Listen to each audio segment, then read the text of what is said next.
2-ish, 1-ish. What when you say ish? Live. What is the amount of time after It's ish? just a spinning progress bar. So He's just an ish. I don't we know. are live now. We are live now. Oh, for real? Yeah. Oh. Yeah. I like your lobster costume. I like a tiger's costume. Yeah, yeah. But do you know who I am? No, who? The single greatest third base coach of the decade. When was this decade? Yeah. Whoa. Yeah. Okay. Gene Lamont. To show. Yeah, no, yeah, I'll spin around. Spin around. Nice. Nice. Yeah. I got this custom because they don't make this for people because no one in their right mind orders this. Well, because he's a third base coach and no one buys third base coach jerseys, so I had to get it custom. I got some looks when I went in to get it. It was great. Wait, what makes him special to you? I'm actually curious. I don't really even know. Well, first of all, he sends runners when he shouldn't, right? And just everything about him put together is just really something. And Wow. I thoroughly enjoy it. So if you go to a Tigers game, they used to yell "Send him Gene" all the time. And then he had quite the following the entire time. Wow. So I'm proud to say I'm one of his fan clubs. Nice. Yesterday was a good day for Don't quiz me Tigers anymore. fans. I don't know much more about him. Supermax was yesterday. I know. That's awesome. 2014 Tigers rotation, all World Series champions. Nice. Some gifted, some earned it. Right. But It's sure. what? Who you making fun Verlander was winless in his World Series. Who? What? Justin Verlander. of? Oh, what He's about? winless in a World Series, but he has a World Series. Oh, don't hate. All right, let's jump into things, shall we? All right. All right, welcome back to Labs Live. My name's Dan. Toby. And don't forget to subscribe to the channel. Hit the bell icon to be notified. So when we do go live like this, you know. And today, we're going to be talking about Civic Apps. Yes, That's how you Civic- say it with P's. Yes. Civic Apps with Elle Gover, an application developer here at Detroit Labs. There will be a chat room. There will be a chat room available if you would like to ask questions of Elle, or maybe where Toby got his lobster hat. Yeah. Show's going to be available after, so if you did watch this, tell a friend. Let everyone know. Put it out on your social channels. It will be available, and we appreciate that. So we talked about Elle being on the show. I'm excited to Likewise. discuss that with her, and especially how Civic Apps, how they are in Detroit, what they mean to communities. I think that's fantastic. Like technology that how I like to hear about is like technology that makes a difference. It's sometimes you make an app or whatever, but like this sometimes there's something, you're part of something bigger. Yeah, So- and it always feels good. Yeah, It does good, feels good. But first, let's jump into the news. Yes, right. let's So Apple just announced the Airpods Pro. It was kind of like a surprise announce, and I have to tell you, for the first time ever, I got my news from Jeff Kelly, iOS developer here. He First tweeted time out. ever? Yeah, I'm usually ahead of him. Although Oh. he'll probably argue that. But first time, he tweeted out, said he just ordered his AirPods Pro. I felt left out. And So I immediately went out and bought a pair. Nice. They're nice. They work really well. Do they fit? Yeah, I had some issues with the other ones falling out. Apparently my ear holes are very large, and these ones work very well. So I'm happy about that. Jeff's tuned in right now. Jeff's tuned in right now on his AirPods Pro. Does he like his AirPods Pro? Yeah, is he liking Jeff, them? do you like them? We're on a Yeah. delay, so we'll find I'm out in a gonna little assume bit. yes. Yeah, I'm Yeah. gonna go with Loves yes because it says Apple on it. I'm not sure so the he's current liking one them. fits me very well, like Yeah. for So workouts. you should not spend $250. That's what probably. I'm thinking. All But, right. Yeah. Yeah, we could probably talk about AirPods Yeah, all day. I'm excited. I'm not but, sure yeah. why, but we could. Now let's move on to quantum computing. You were trying to explain this to me earlier. It's just a fast computer that can do email faster, right? No. Okay. Tell me about quantum computing. So basically, like the Google research group performed an experiment. Theoretically, we already know that like this quantum computing is exponentially like faster than traditional computing. So the experiment they try to do is like to prove that quantum computing, a computer is like better being a quantum computer than a regular computer. So right now, supercomputers like Summit can simulate like quantum computing but they're not quantum computers. So Google made this computer, and this was kind of like just to prove that like something this computer could do in like, let's say, an hour or like seconds, it would take a traditional computer like 10,000 years or something. But it wasn't. You keep upping the years. Earlier we talked, you said 600 years. Now it's 10,000 years. When I up the amount of seconds, I'm exponentially upping There's no the years relation it would to take a your regular response on computer. that. So, but you explained it's not ones and zeros anymore. It's combined. So basically, it's like the qubit is, instead of just being like holding 1 and 0, it could hold like a mathematical space, something like a space in a 3D geometry or something like that. So when you have those, when you increase the number of qubits and they compute in like cycles or whatever, it's easier for like the quantum computer to like just do it a more complicated thing in more seconds. But a traditional computer, instead of doing it in maybe 1 extra minute, it's like 1 extra week or 2 extra weeks. Practical applications, maybe we don't know yet, but we eventually see. But Chrome uses a lot of memory. So does Slack. All right. Yeah. Faster computing via a completely different way of computing. Yeah, but the main thing is like the way the world works. Even biology, the way enzymes work, use a lot of quantum mechanics, physics, and all of the way they like the real world. So eventually we'll be able to solve problems that we consider spooky. Right. He tied it all together with the spookiness. All right. One last piece of news. Google is potentially buying Fitbit. You were so excited about this. You put it on LinkedIn. You were excited because you thought it was the best fit, right? Fitbit. That's nice. Yeah, it was a bit of a fit. Go ahead. So sometimes it's like Silicon Valley, some acquisitions, like when you just hear them, they like make sense. Yeah. And this is one of those that like Google is really good with Wear OS, but they've never like really done hardware wearable. So if they could add this to their like Pixel line, that'd be really cool. Fitbit is a good company. I've used their product. That's the only wearable I've actually used consistently. Oh, really? I didn't. Their hardware seems to be pretty. So, it's interesting. Jawbone was my favorite, the Up. Oh, really? Way back. Because they had some of the most engaging software. And I felt like for the longest time, every wearable product let down from a software standpoint. And I still hold the Jawbone Up app up there. Wow. In experience. I never tried it. Yeah, I never tried it. All right. So you're excited about that. Hopefully it happens. Yeah, if that happens, would you end up getting a Fitbit again? I would not. I've stuck with bracelets, so. Is it a smart bracelet? No. It's a feel-good bracelet. Oh, all right.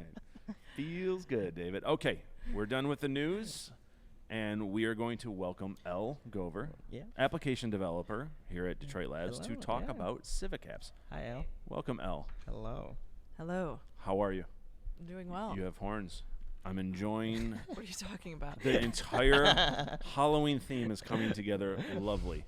David is in a white shirt instead of a black sweatshirt, so he's really throwing me off. Was there something spooky with this chair?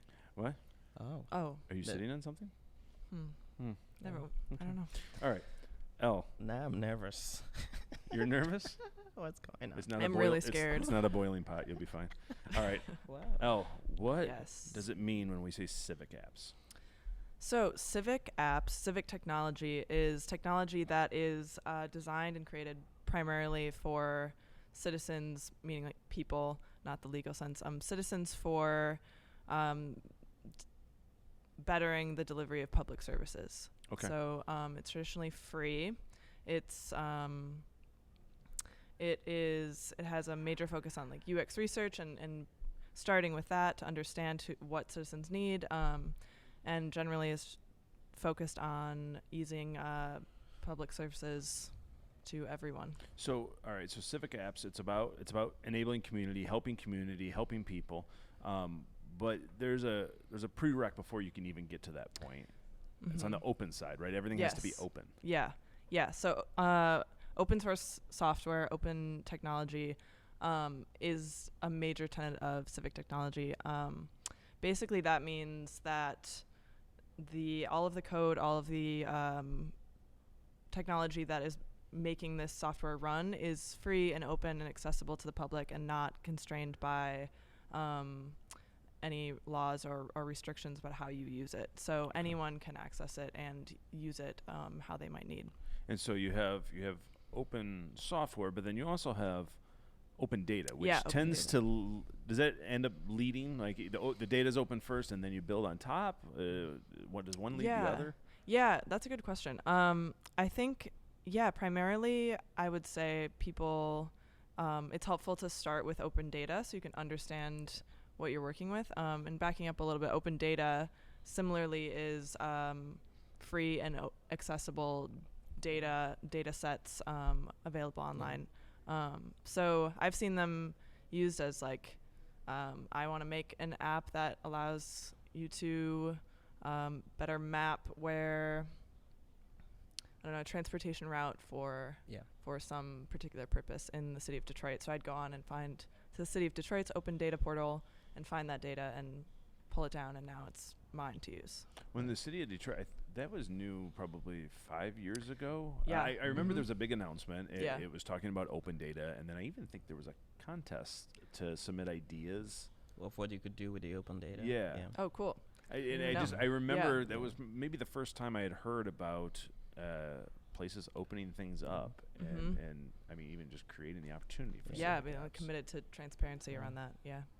So who can get? So when we say apps, I think traditionally we all think about it as just a developer or a technology person's playground here. Yeah. Who can get involved in this? Like what roles can get involved in something like this? Yeah. So, what you said, like a developer's playground. I think that is the preconceived notion about open software, open source software. But it's not just developers who can get involved, and that's something I really wanted to focus on and investigating more because, like, as I've entered the technology world, I've noticed a lot of developer talk around open source software. But as I got further into that, I noticed there's also a huge need for designers and like project managers. So most projects that are open source, they'll have a few developers involved, or they'll start there, but they need a designer, a few hours for a designer to like do some basic, like even basic wireframing, or project manager from I start was just to going to finish say, organizing anything. That is a like huge struggle. Yeah, I mean, anything open people. too, right? Yeah. It's. I mean, I can't even A organize lot of myself. it's volunteer, so that's another thing that benefits from project management experience. So anyone can be involved. You do not have to be a developer to contribute. And then switching gears a little, I think you mentioned when we were talking before this that when you're building civic technology, there's a different kind of approach, which is like design first or user first. So you want to touch on that a little bit? Yeah. So I spoke with a developer at Code for America, and these are what he viewed as the kind of like 5 commonly held values of civic tech projects. But the first is user-centered design, so like human-centered design.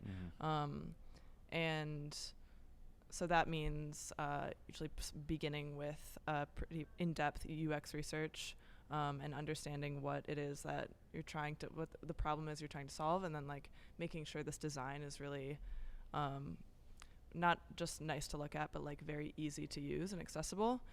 So that is the first step, I would say. And then building with, not for. Is this idea that you want to be right there along with the end user the whole time, the whole process of building, rather than building and then presenting it toward the end of the life cycle of this product. You want to be building with and getting input the entire way to make sure that you're building the right thing. Seems like that both lends credibility to what you're building. The community can get involved early on, but also you end up building the right thing. Yeah. You're not just a shot in the dark what trying everyone to wants. figure out what cool new product is out there. You're trying to solve an actual problem. That Yeah, and everyone can use.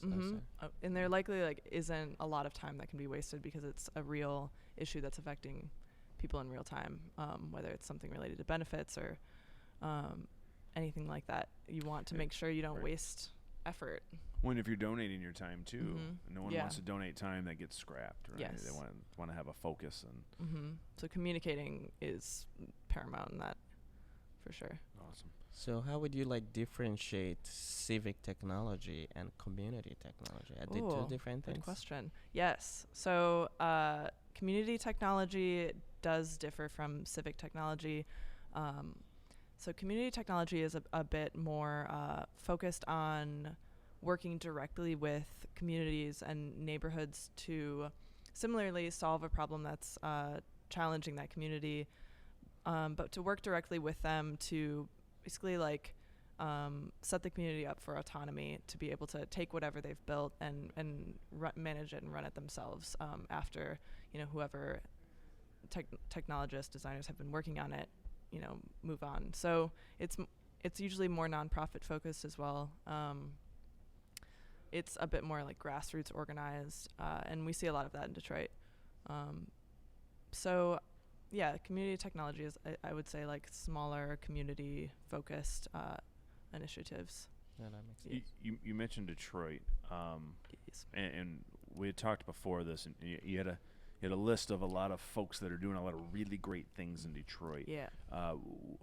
Give us kind of a flavor of some of the civic initiatives that are currently taking place in the city. Yeah.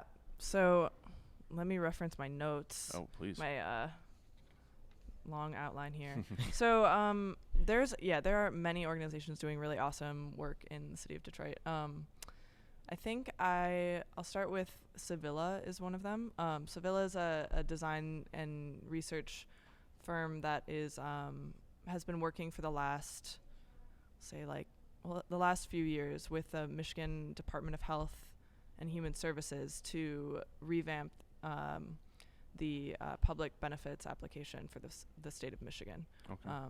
So they've been doing extensive work and research and redesigning for that benefits form.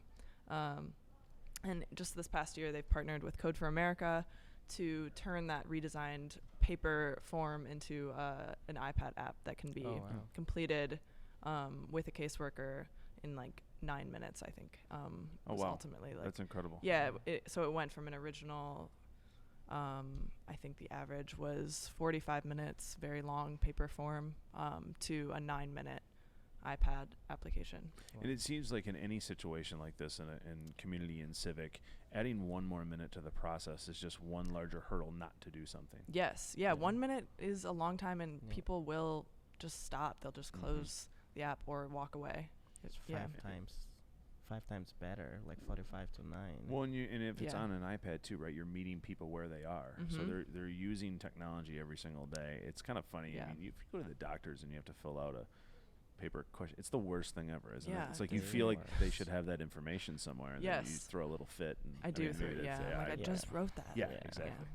Yeah. Yeah. So So Sevilla is one, and they they're one. That whole initiative, we can touch on this maybe a little later, but that whole initiative with the Michigan Department of Health is part of a greater nationwide initiative called the Integrated Benefits Initiative, which is to basically streamline and improve that. So they're doing that in many service. cities then. Yeah, they've done it. I think this is actually Michigan. This program in Michigan is the first that has seen its way through to a Go delivered Michigan. app. Yeah, it's really cool. So there are 5 other states working on it. I forget which states there are, but Integrated Benefits Initiative is that. Awesome. Yeah, should we get into more? Do you Yeah, wanna- if you've got a couple more Yeah. on Yeah, I there, got let's one yeah. It's the- nice giving examples and then also recognizing the fact that there's so many people that are doing this stuff already. Yes. We're by no means experts or anything. We're just passionate about this Yeah. thing. We think it's oh yeah, really disclaimer, great. I'm no expert. Yeah, Forgot to put that at the beginning. Don't worry. None of us are. Toby reminds me, Dave. So I'd also like to highlight the City of Detroit's Office of Innovation and Emerging Technology. They are doing a lot of work in advancing and modernizing the City of Detroit's systems, but their systems, their apps, their services, all of that, it goes along with the Open Data Portal. Data-driven Detroit is another one that's doing really cool work with using data to inform decision-making at policy level. And then the last one is more community tech focused, but Equitable Internet Initiative, which is through the Detroit Community Technology Project.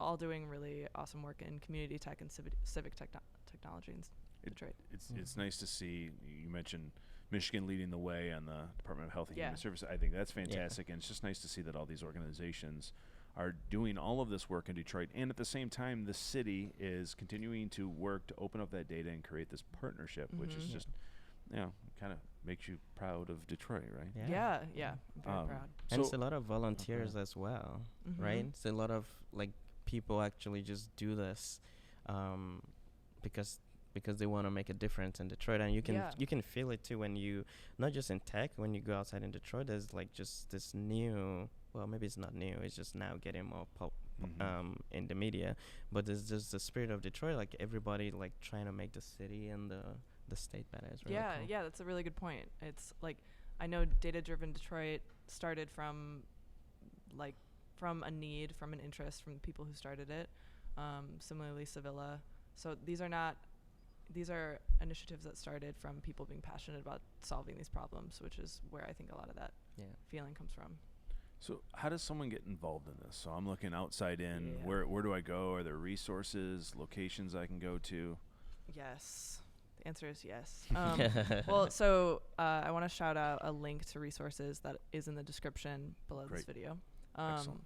So I put that together as a sort of intro to resources. So it's a diverse list of some essays, some articles, and then some like how to get involved pieces. So you can check out what I'm saying there.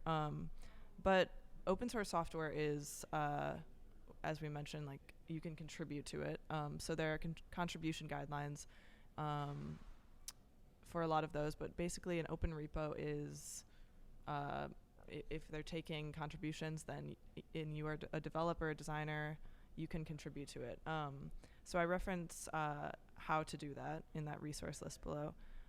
There's also civic hackathons in cities and towns all over the US and the world. Detroit recently had one, I think across the street actually at WeWork. October 15th there was one. So there should be another one coming up, I'd imagine. But you can follow them at Civic Hackathons, Detroit Civic Hackathon and Meetup. There's also, if you live in a city that is not Detroit, Code for America has a whole network of brigades. So brigade being a volunteer group that gets together to work on building something. And there are, I think, 83 of those around the U.S. And then lastly, Equitable Internet Initiative, which I mentioned, has these things called discotheques, which are events held in community spaces around the city, like public libraries, that help basically skill share and teach skills that are really necessary, like internet privacy, how to protect yourself, things like that. So in this day and age, it's extremely valuable. Yes, it almost should be a course in school at this. Yeah, Should agreed. be. And there's a lot of people. Yeah, I mean, we all should know how to do that stuff. So that's awesome. Yeah. So I know. It looked like you were going to say something. No. Did you have anything? Yeah, You're just looking at me it's now. in the hat. Yeah. The antennas or whatever those I didn't know I would wiggled, like and so I this thought you were, lobster hat as much That's as how I you can do. tell. Yeah. It gives me like power. Yeah. No, I don't know about that, but you did say you didn't want to wear it, and now you are, and I'm really appreciative that you put it on. Me too. It's I'm really, embracing Looking you really, in all of the eyes. Look a at me in really the eyes. good look for you. Yeah, look at me in the eyes. So we did mention a couple different organizations, and specifically I know about Code for America. Yes. Are there other organizations that are helping to push this through, right? There's a lot that are laying the groundwork for this, and then that are helping passionately push this through and enable communities with this. Yeah. I think so. Yeah, the Equitable Internet Initiative would be a good one to talk about. So they were initially started through the Detroit Community Technology Project, which was a sponsored project of Allied Media Projects. And their EII's main goal is to increase the number of Detroiters and Detroit homes that have access to broadband internet. So the main problem there has been lack of broadband internet connection. So there's, in fact, it's like as of 2016, and this number hasn't changed much, but 40% of Detroit households do not have a broadband internet connection. It's a real problem for real. Yeah. And No, yeah. like our lives are Internet's connected pretty on much the utility internet. at this point. Yeah, exactly. So, and I think the number nationwide is 33% of homes don't have broadband internet connection. So we think of it as integral to everything that we do, and it is on many levels. Like as I talk about, the public benefits form in Michigan being an app, like that is, they made that an opt-in service because it isn't just a given that you have internet.